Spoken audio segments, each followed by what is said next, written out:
संसद द्वारा नए कानून यानी कि भारतीय न्याय संहिता हिट एंड रन मामले में लापरवाही से मौत के मामले में कई बड़े प्रावधान किए गए हैं, यानी कि सजा सहित जुर्माने के बड़े प्रावधान किए गए हैं। इस मामले में लगातार ड्राइवर्स विरोध भी कर रहे हैं। हम आपको बताते हैं कि इसके पहले जो कानून था वो क्या था।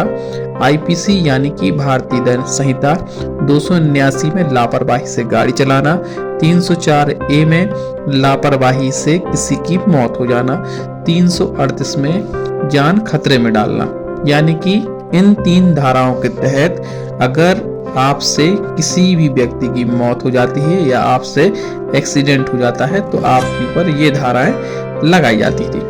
यानी कि अगर एक्सीडेंट में कोई घायल भी हो जाता था तो आपके खिलाफ धारा 279 और 338 की एफआईआर होती थी, और अगर आपसे लापरवाही से किसी की मौत हो जाती थी तो आपके ऊपर 304 ए का मामला पंजीबद्ध किया जाता था। इसमें अधिकतम सजा जो रखी गई थी वो 2 साल या 3 साल तक रखी गई थी, और आराम से इसमें जमानत भी हो जाती थी और आपका जो जब्त शुदा वाहन है वह भी आपको मिल जाता था।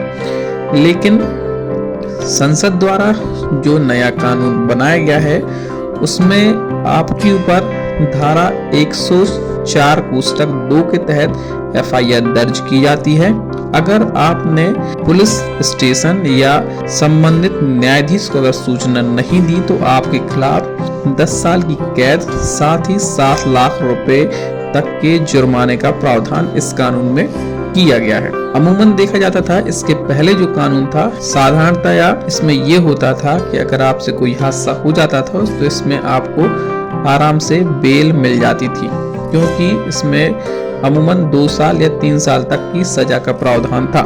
लेकिन अब ये सजा बढ़ाकर लगभग 10 साल कर दी गई है, तो इसमें आपको जमानत मिलना भी मुश्किल है।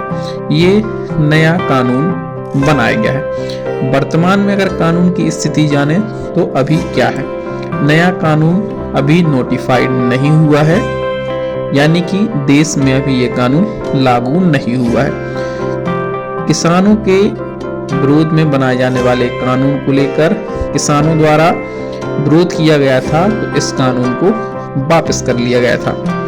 अब इस मामले में ड्राइवर्स लगातार प्रदर्शन कर रहे हैं। अब ये चल रहा है कि आपस में ड्राइवरों के साथ बैठकर बीच का कोई रास्ता या कोई हल निकालने का प्रयास शासन द्वारा हो सकता है किया जाए। लेकिन इस कानून से यह तय है कि अगर ये कानून लागू हो जाता है तो इसमें आपकी लापरवाही से अगर किसी की मौत होती है, धारा 104 कोष्टक 2 के तहत अगर आपने संबंधित पुलिस थाने या न्यायाधीश को सूचना नहीं दी है तो आपके खिलाफ 10 साल की सजा और 7 लाख के जुर्माने का प्रावधान इस नए कानून में किया गया है।